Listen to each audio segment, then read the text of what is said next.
I am back, finally, kind of. Still a little sick, meh, but back nonetheless. I'm still a little under the weather, but we're going to roll right on forward. We're finally going to talk about the Sony HDR CX240 camera, camcorder to be exact. And it's not too much to say about it, but there's actually a lot to say about this little camera. Let's start talking about the build. The camera itself is very lightweight, very plasticky, all plastic pretty much, and you would expect that. It is a travel kind of camera. It's the reason why they call it a handy cam. That's Sony's series title no format. This is a part of their handy cam lineup of cameras. So you expect the build to be durable, but at the same time, you're probably not going to find too many aluminum of anything or metal of anything. It is a very lightweight, very quick to use camera. So you whip it out, you open up the viewfinder, and the camera is ready to go. It immediately turns on, it immediately is ready to start recording. So it's by all means a camcorder, but it can take pictures if you so choose. It has a 9.2 megapixel sensor on there. As you probably have already guessed, as a camcorder, it really is not suited for pictures. All the pictures I took with it just look like still shots, look like screenshots from a bad movie or something.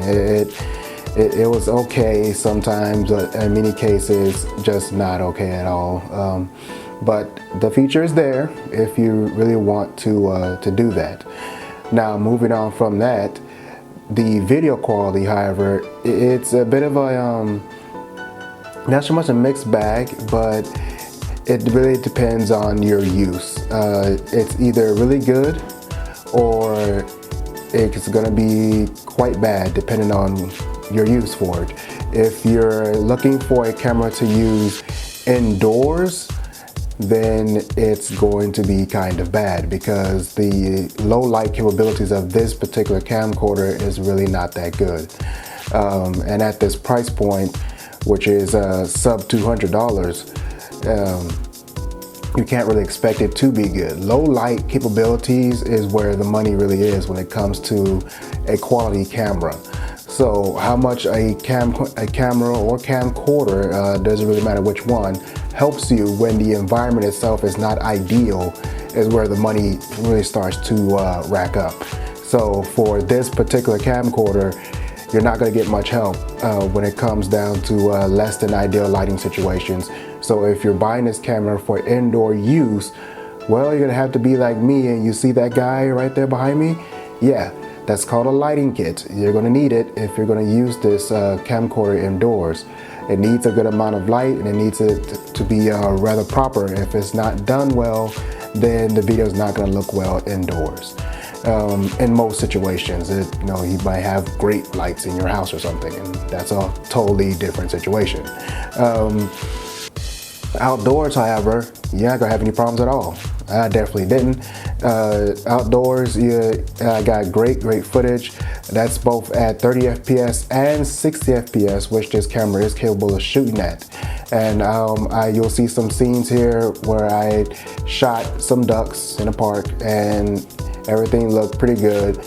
You'll also notice at one particular time, when you zoom in, that 54x zoom that's on this camcorder, they call it a clear image zoom, it will get very unstable when you zoom all the way in. You thought I was jumping around, running around, shaking my hand or something like that. I was just as still as ever could be, but simple breathing, it's almost like it sensed my muscles moving when I zoomed all the way in to 54 times. So you need a tripod, which this one does have the ability to be put on a tripod. So it has a mount at the bottom. If you're going to use the zoom a whole lot, it needs to be on a tripod. That's not the only thing about the zoom. When you do zoom in, you do lose quality. So be prepared for that if that's something you're really going to do. I really don't use zoom that much when it came to this camcorder. I did notice that the quality does lower a whole lot when you do that. Once again, this is not a DSLR, so don't go looking for DSLR type things. On a DSLR, when you have a zoom lens, you zoom in, you don't lose quality like that. But for a camcorder, things are a little bit different, especially like once again of this price range. So yeah, be careful of that. It does have a massive zoom and it is convenient at times when you actually do really need it. But if you're looking for clarity and sharpness to be consistent overall as you're zooming in and out, it simply wasn't there. I was really impressed at how well this camera performed when placed in a bit of a decent environment for YouTube. And I have a range of videos now for you guys to look at to see exactly how well this camera did. It was pretty good. So I shot at 30 FPS, 1080p, using the Cowboy Studio lighting kit, which is actually using now is one that's right over here. Is that in the video? Oh yeah, you could probably see a little bit of light coming from this way, but I have one on right now, and the rest is just the lights that's in the room I'm at right now. So combined with the Cowboy Studio lighting kit and the bulbs, give me 1 second, guys. The bulb, the Limo Studio 120 volt 85 watt bulbs is what I have in this lighting kit right now in the stands. So just to get a little bit more light. So when I combined this camcorder with that lighting kit, it really gave me some great results. So I was able to shoot all kinds of videos, from unboxings to upfront shots. This camera as well is also what I've been using for the This Week in Anime that I've finally ramped up to a weekly thing,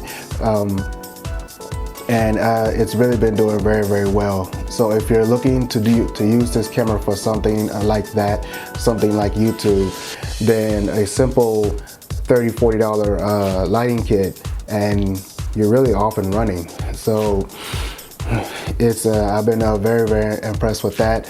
The camera is capable of shooting for hours based on how much memory you have in the camera. I have a 32 gig card in there right now, and that seems to give me over 2 hours of 1080p 60 FPS and over 3 hours of 1080p 30 FPS footage. So can't really ask for more. I'm not really gonna be shooting much longer than that. I did shoot continuously when I did the IKEA Galant Desk build, as you guys saw that. And the way the camera handles continuous shooting is it splits it into 10-minute and 40-second clips very seamlessly. So it does it on its own, and you don't notice any kind of stutter or jerk or anything in the footage when you actually put them together. It's very smooth. So that was a welcome thing. I didn't know exactly how I would handle it, and that was pretty nice. So as far as things that could be a little bit better, the menus could be a little bit better.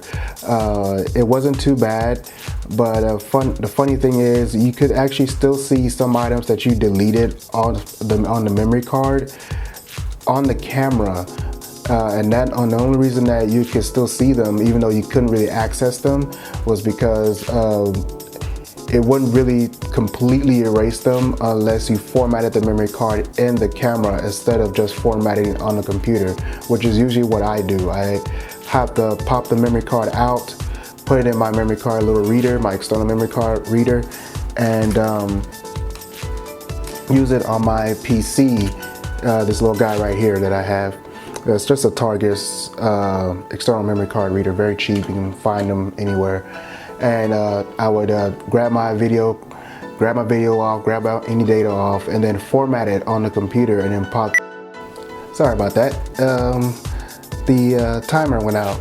Got to get used to that again. I haven't shot on my DSLR in a while. Another thing you don't have to worry about when using the camcorder. I did have difficulty popping the memory card in and out of this particular camcorder, and yeah, I know that they have software that the Sony has software for this camcorder that they prefer you use in order to extract data on and off the camcorder, but I just particularly I didn't really like the software. I installed it, I downloaded it, I installed it, and it's not for me.